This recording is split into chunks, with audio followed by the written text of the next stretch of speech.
We're back. Part 3.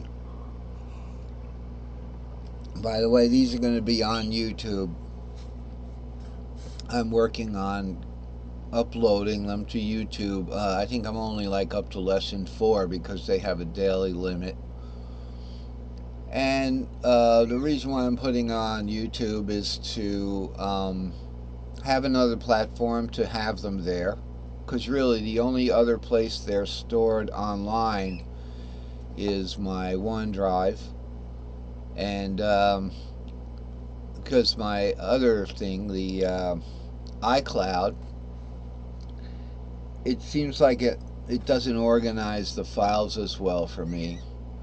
So anyway, and of course the real reason, I'll be honest, is I want more people to be able to see it. And when we're done with that, and I find that that's a positive thing, I'm going to have links uh, between Facebook and YouTube, but not right now, not till I get them up on YouTube and find out, is it worth it putting a link to YouTube on Facebook? But we could do that. And as a matter of fact, sometime my posts may just have that someday in the future, but not now. Um, I have to work YouTube for about, I don't know, a year or something before I could actually take these things off Facebook. And then I'd be losing the functionality of Facebook, and the way you upload things. They just work differently. Um, you can't make comments on YouTube as easily, so that's very important to have the comments there, so I can make the corrections, because I make mistakes. My mind is always a little bit ahead where it thinks it should be. It comes out my mouth, and that's really not where the discussion was. So if it's important and I think it'll help, I'll make a comment next to the video, the very video that it's on, not on the original post. That, such and such, I meant to say S2L when I said S3L. There's no such thing. All right, so let's get back to that's what's happening here, and it's also what's happening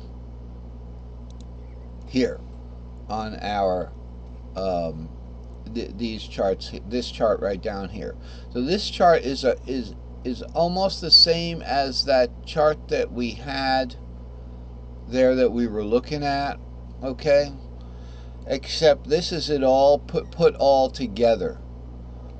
All right, but it says, if it says unwarped guitar fretboard, you know that if you look at the bottom string, the top string is going to be over 1 fret.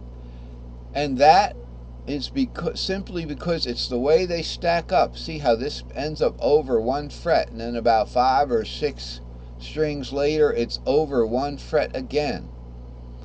All right, so that gives you the direction that things are passing across the keyboard. If you go like this, they're going across the keyboard like that. That's why it happens. And then they took the top string, okay, which was this guy. Okay, they took this whole top string here. I want to show you how this works. And they warped it. They warped it over. So they put it, and we're going to get a little exact about this. Okay? Watch it. I'm going to warp it right now. Boom. Ignore this because we just warped it over to here. But that's helpful. That's helpful. To see, hey, that's what we did. We warped that over here. These guys would have to been warped too. So this is now the unwarped fretboard. That's what they did to put this all onto the fretboard. This is the open strings here. Ignore the purple right now because they weren't warped. We should have warped them too. This is the so if you put the big nut here. Who's the big nut?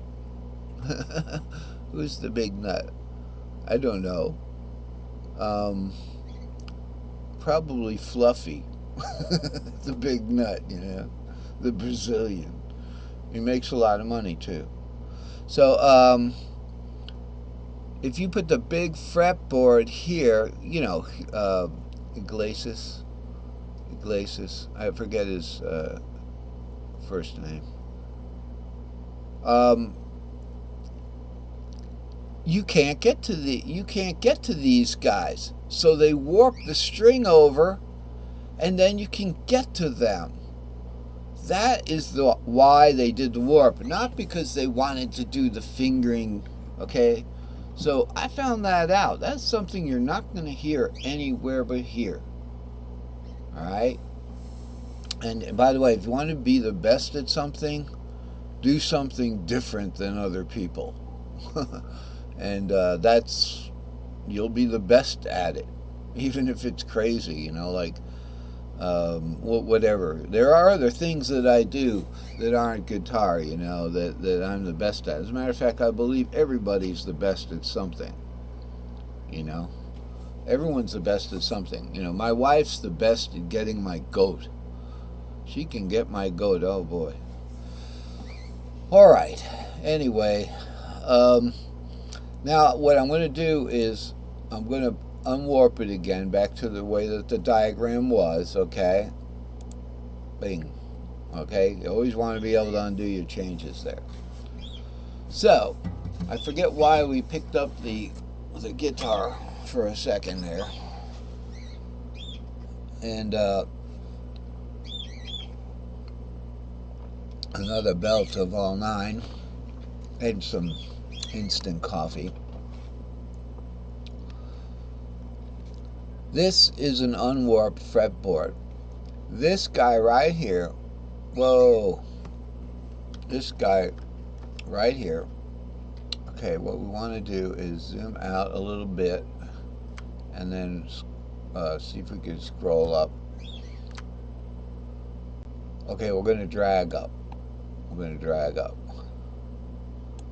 Alright, so we're going to zoom in and then drag up.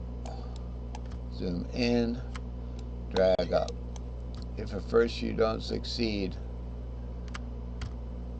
try again. Okay, we can pretty much get what we need because the C is a repeat of the C. It's put there to show that the process continues, but really we've got it all right almost here. Gosh, it's close. There it is. As a matter of fact, yesterday in lesson 10, we talked about how a double 7L is included in all these. Well, guess what? That double 7L starts on this. I believe it starts on this 6-3 here. Okay, and so here's the top part of the 7. Here's the stem of the 7. Here's the top part of the L here, but some of it's missing. And there's the bottom part of the L. All right. So actually, the 7, the really, as I remember, the crux of the 7L starts on. Oh gosh, now I can't remember. So do we want to go do that? We can do that. Let's see what we got. We went the wrong way. Oh, that's nice.